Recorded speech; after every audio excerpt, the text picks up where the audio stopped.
tenemos poder adquisitivo, no podemos comprar los productos que produce el sistema. Y por tanto hay que elevar el salario mínimo interprofesional. Es una decisión posible y no es demagógica. Lo podemos hacer, pero además entra más dinero en la caja de la hacienda pública, porque al tener más salario pagamos más IRPF, pagamos más impuestos a la hacienda pública y el Estado tiene más dinero para cubrir las necesidades básicas de la sanidad, la educación y el bienestar social. Pero además se cotiza más a la seguridad social. Y tenemos un problema grave en la seguridad social, muy grave.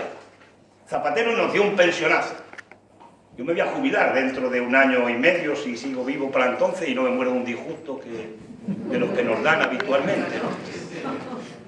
Y el medio año que me voy a jubilar de propina me lo colocó Zapatero con la reforma del pensionazo que hizo. Mucha gente eso ni se acuerda ni lo sabe. Cuando vas a jubilarte y echas las cuentas y lo ves, dices, sí, me jubilo con 65 años y medio. Porque han ido a recortar las pensiones. Y Rajoy ha pegado una medida también, otro pensionazo tan duro, más duro que el de Zapatero. Ha dicho, voy a subir a los pensionistas el 0,25% cada año. Claro, si la inflación que tenemos es deflacionaria, efectivamente ganamos poder adquisitivo. Pero si la inflación sube 1 punto, 2 puntos, 3 puntos, automáticamente perdemos poder adquisitivo. Y eso no lo dice la Constitución española. Pero cuando Rajoy está diciendo ahora que quiere rebajarle a las empresas los primeros 500 euros que no paguen cotizaciones a la seguridad social, ¿qué nos está diciendo? Que incrementemos el déficit de la seguridad social. Para pagar la paga que os van a pagar a los pensionistas ahora en Navidad, hay que sacar 7.700 millones de la hucha de las pensiones, que ya se va agotando. ¿Por qué hay déficit? Porque en las cuentas de la seguridad social, por cotizaciones, entra menos dinero que el que se está pagando de las pensiones. ¿Y qué pretenden con esto? Pues pretende que quien pueda, que no es la mayoría, quien pueda se vaya pensando en ir a hacer un fondo privado de pensiones. Y en las teles nos están colocando los anuncios un día sí y otro también de suscriba usted un fondo privado de pensiones. Porque la banca española sueña con tener un modelo a la americana. En España hay en fondos privados de pensiones un 7% del Producto Interior Bruto. En Estados Unidos un 77%.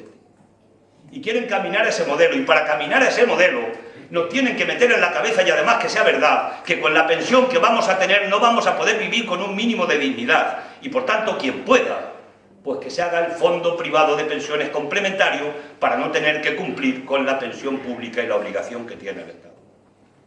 Y por eso hay que combatirlo, porque no es verdad que además se cree más empleo cuando se hacen reducciones en las cotizaciones sociales a la seguridad social. En ese sentido hay que elevar el salario mínimo interprofesional y hay que restituir todas las plazas que se han recortado en la sanidad y en la educación y en todos los sectores de la administración pública del Estado. Porque menos plazas en sanidad ya sabéis lo que es, más listas de espera. Y porque menos plazas en educación ya sabéis lo que es, más saturación en las aulas y menor nivel educativo. Hay que restaurarlas. Y tenemos que derogar la LOMCE, y tiene que haber una ley de educación por alguna vez, a ver si conseguimos en este país, una ley de educación que no la cambie cada gobierno, y que se haga de acuerdo con la comunidad escolar. Y hay que impedir por ley los desahucios.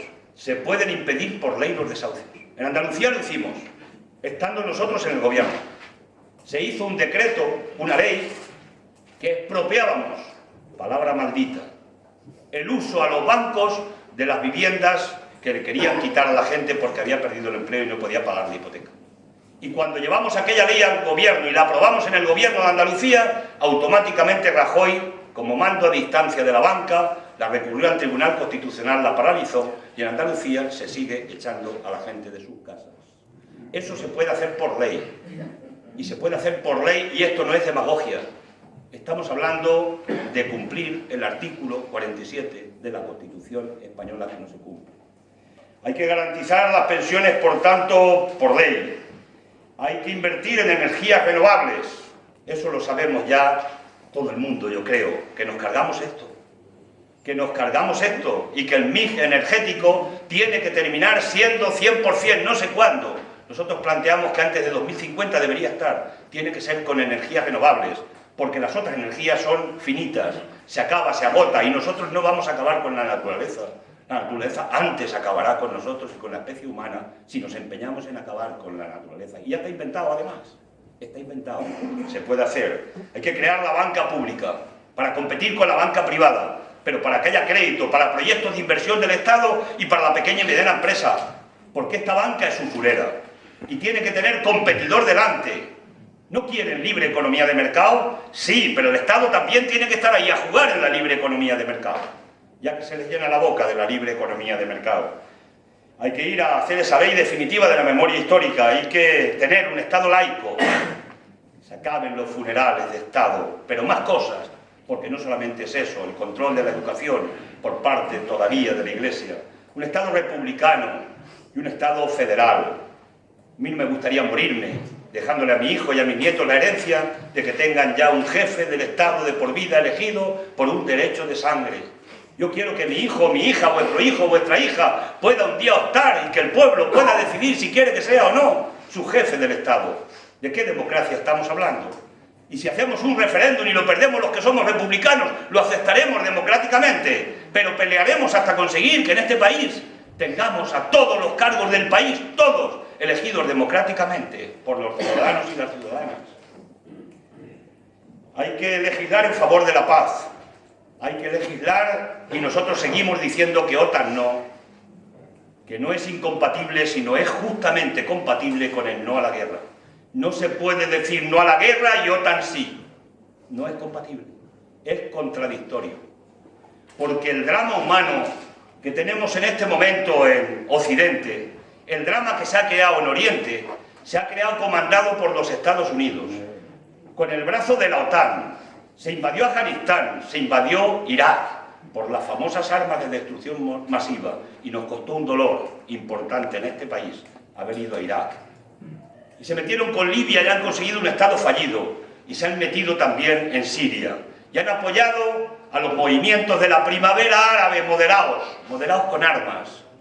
Yo no he visto nunca derrocar un gobierno moderado con manifestaciones pacíficas, tipo Gandhi sentado en las calles. Estos apoyaban con armas. ¿Y qué ha pasado? Que han creado el monstruo de Frankenstein, que han alimentado el terrorismo, que el terrorismo ha llegado a crear el Estado Islámico y el terrorismo se nos ha metido dentro de las puertas de Europa y están matando a gente inocente que no tiene por qué sufrir y ser víctimas de estas matanzas.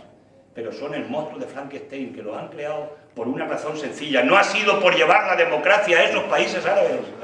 Ha sido por el interés del petróleo, el interés geoestratégico, el interés militar de los Estados Unidos y de la OTAN, que es la que comanda a los Estados Unidos. Y tenemos una responsabilidad importante en ese sentido. Y hoy tenemos todos los miles y millones de refugiados en las puertas de Europa y le están pagando dineros a Turquía para que los mantenga allí en las fronteras de una manera miserable. ¿Qué queda de la Europa de los derechos humanos? De la Europa culta, de la Europa vieja, de la Europa que hemos intentado crear con unos valores y unas convicciones diferentes, profundas, desde el punto de vista humano.